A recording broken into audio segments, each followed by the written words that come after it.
when there was £10 tickets, I really thought we wouldn't even sell 200, especially with Town at home the same time. I've never seen us take over 1,000 in a long time, so it was good to see. Unlike the performance, every time Tui has a bad game, we never get close to winning. He is the key. Told some people on the coach and in the ground about Pod, so hopefully some more Giants reviews if they remembered. We definitely got some more Giants reviews, Looks Jamie. like yeah. So, yeah, thanks for that. John said, could see that loss coming a mile off. We've won twice away against the top 10, against Hull KR, second team, and a lucky win at Catalan where the ref gave us everything. We look so clueless in attack away from home. It's worrying, but we've only lost one game at home, which was when we played our second team and came close to Saints. Something needs to be done about these slow starts and poor away performances. Mark says, probably an unpopular opinion, but we got the better side of the deal of the Lehman transfer. Getting Trout and some money for Lehman has ended up being better for us. Plus, Levi is better than Lehman in my biased opinion. I did see this one before when I was putting the rundown together. I thought this was interesting. I thought it's worth a bit of a discussion on two counts. First of all, I think my take is sometimes things can be win-win. Yeah. And I think this was, because Lehman got to go win the Challenge Cup, didn't he, at Leeds in 2020, become someone with international standing now because he was given more of a senior leadership role at Leeds. That's helped progress him in lots of ways, I think. Whereas Trout came in as a young player who probably wasn't going anywhere at Leeds and actually looks like a Super League player after this season under Watson. After last year kind of not being hugely involved. And obviously, if you throw in a bit of financial assistance for the club, then that's really good. It took him a while to get Levi, but Levi is fantastic. I don't. Do you think Levi's better than Lehman? I'd say they're probably about even in how I rate them. Yeah.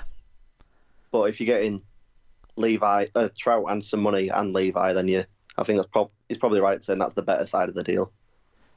Certainly, Levi's been a revelation this year for Huddersfield. That's for definite, and he's improved them from what they had last year when they hadn't really replaced Lehman yet. But I think Levi's been great. Yeah, I agree. Yeah. Who's next? Me. Steve says, I had no expectation on us getting anything, as Salford have made that place a fortress recently. Especially with our away form, winning one game against top 7, which was when Bernard Gouache got fined for 4 weeks for touching Kendall after he gave us everything. We had another slow start, which meant we went in at half-time behind for the 6th time out of the last 7. Overall, poor away performance again, which is a big shame as we could have capitalised on the Wigan loss, as we definitely needed second place for the home semi if we wanted any chance of getting to the final, which I cannot see happening now. Mark W. said, a few early errors and gaps in the line saw us spend the opening 20 chasing the lead and defending too much in the heat, leaving us knackered for the rest of the half. The timing of the sim-in was huge, giving us a rest before playing 10 minutes versus 12 men, and we nearly pulled off the comeback. I think we were on the wrong end of some harsh calls in the second half, but had probably left ourselves too much to do in the first place. I can't remember any super controversial goals from this one. I'll be honest, I didn't get to see all of it because I was at work, so I've seen like the middle bit and the highlights. So I can't remember anything off the top of my head. No, I think Salford were on fire in the first half, and there was some great play from them. They're really enjoyable to watch. I did wonder if there was a 50-50 of a forward pass in the C.O. Braley try, but watching it, I think it went backwards out of his hands. It was just a bit floaty, so you can sort of either way on that one. But they were so good to watch in that first half. Yeah, when Salford fire, they're very entertaining, aren't they? With the backs that they've got, like Laffy and Sia and Brodie Croft. I think is probably one of the best halfbacks in the league, if not top 2, 3, something like that. Yeah, he's certainly going to be on the sloppy sheet for halfback in the dream team and maybe even one of the Player of the Year candidates. Joe Burgess, John Davidson, I think, wrote a good thing on Rugby League long reads today, sort of putting his name forward for an England spot. I think the left wing spot at England is open, I'd say, and I certainly wouldn't count Burgess out the way he's been going. He's took another good try with some great pace and ability, and is had good overall involvement too, I think, for Salford. Sean Wayne as well, and he might be one of his favourites. I don't know if he's one of his favourites or not, but he's certainly played under him and scored some big tries under him in the past. So yeah, I one thing I would say is if you go to the dictionary and look up the phrase, well, it might not be in a dictionary because it's a phrase, not a word, but if you look up the phrase on Google, against the run of play, it will show the Chris McQueen try. Because that was about as against the run of play as any try I can think of this season. Great one-on-one ball steal, great smarts by him, and good finish. But Dr. Bob said at the time that it's not your normal try from a scrum that we've been seeing all season this year, and it certainly wasn't. But then Salford went and popped up with that more normal try from a scrum for Co and Brearley, their work down the right-hand side. But yeah, Chris McQueen's putting himself in the window of opportunity for England as well, I suppose. Although probably in an area where we're not as weak. No, but I still think he's one of your top second rows in the competition, and he always seems to be on the score sheet. Oh yeah, he's scored something like 14 or 15 tries this year, which is amazing for a second row forward.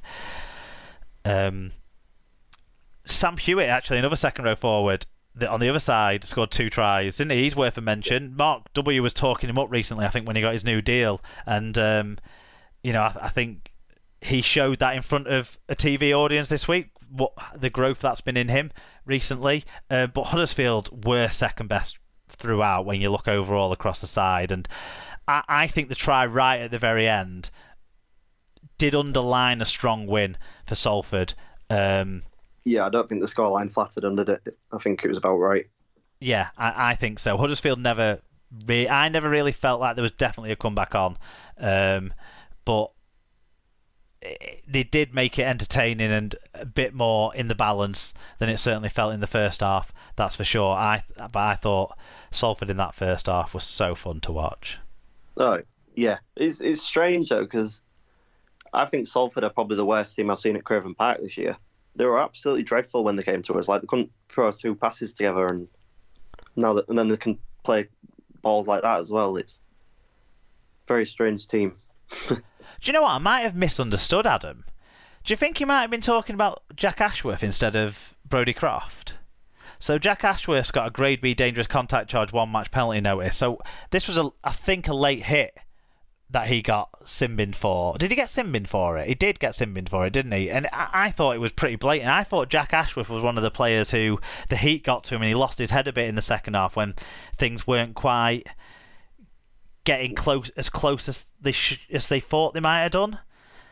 I do wonder if Jack Ashworth has got like the right makeup for the top level. I think he's got so much talent and ability, but I think I remember. I don't know. Was it Kyle Amor commentating? Yeah, it was. Yeah, said something like he's had 6 clubs in 8 years or something. That's the reason why, because he's not got the discipline and the head to do it. I think that's including loan spells, but yeah, definitely. There's certainly there's a question mark there with him. I think in terms of his discipline, in terms of his maturity. Yeah. I'm just going to see if that's the one that Adam might have been talking about, because now I've got myself thinking that was that one. Yeah, I think I remember that comment that I just said about the commentary. Yeah, I do recall that now as well. Where's the Salford game? Oh, it wasn't sin-binned though for it. I think it was a penalty. Yeah. Maybe a penalty, but that looked at, because I think the player whoever he hit stayed down for a while. Yeah. I think there was a late hit anyway by Jack Ashworth. I've got no qualms with that. Other news around Huddersfield have been busy this week. So it was announced by Adam Hills on the Channel 4 coverage with very little fanfare and certainly no detail about the length of the deals or anything, that Ashton Golding and Chris McQueen had signed extensions. But to fill in the gaps, Golding, who's 25, has signed a new 2-year deal with the club, while back row McQueen has extended his contract for next season at this stage. He's obviously a bit older, he's in his 30s, isn't he, McQueen? Yeah. But I think that's sensible. It's a deal they've been crying out for, Giants fans, isn't it? McQueen in particular. Yeah, he's one of their talisman players, isn't he? He's up there with the best, definitely. Yeah, and his experience, his qualities, he's had the right attitude this year as well. There's nothing you could question about him this year. And to add to that, and to bring in a bit of competition in that back row for Chris McQueen, and maybe a succession plan beyond Chris McQueen's next deal next year, Huddersfield have signed Canberra Raiders' Harry Rushton on a 3-year deal. Forward Rushton played once for Wigan Warriors in 2020 after coming through the club's academy before joining an NRL side a year later. Rushton made 3 appearances with the Raiders and has been out injured with a broken jaw since July, but this one really surprised me. I had no sniff of this happening. No, I'd not heard anything. Like I've said, I don't really watch too much NRL, so I don't know how he's been going for the Raiders. But well, I was surprised that he'd got 3 games in the first team, because it felt like he was still working his way through, because he was signed as a project to play in the... Like, he only played for Wigan, that game for Wigan, because it was the game where they played against Saints and they all played all the kids. Right. Before a cup game, I think it was. You know, when we had the COVID season. Yeah. So I think he only made an appearance for Wigan because of those circumstances. But John's got in touch on this. He said, with Rushton coming in, I honestly think we will have one of the best packs in years to come. We have Trout, Wilson, English, Hewitt and now Rushton, who are all Super League ability now, and with them learning from the likes of Hill, McQueen, Yates, Jones, Lawrence, we are really heading in the right direction. Just need Watto to stay with us as well. He's not wrong. That is a nice looking pack, isn't it? It is, and actually there's the young Irish lad as well, isn't there, who has been playing on loan, I think, at York this year, is it?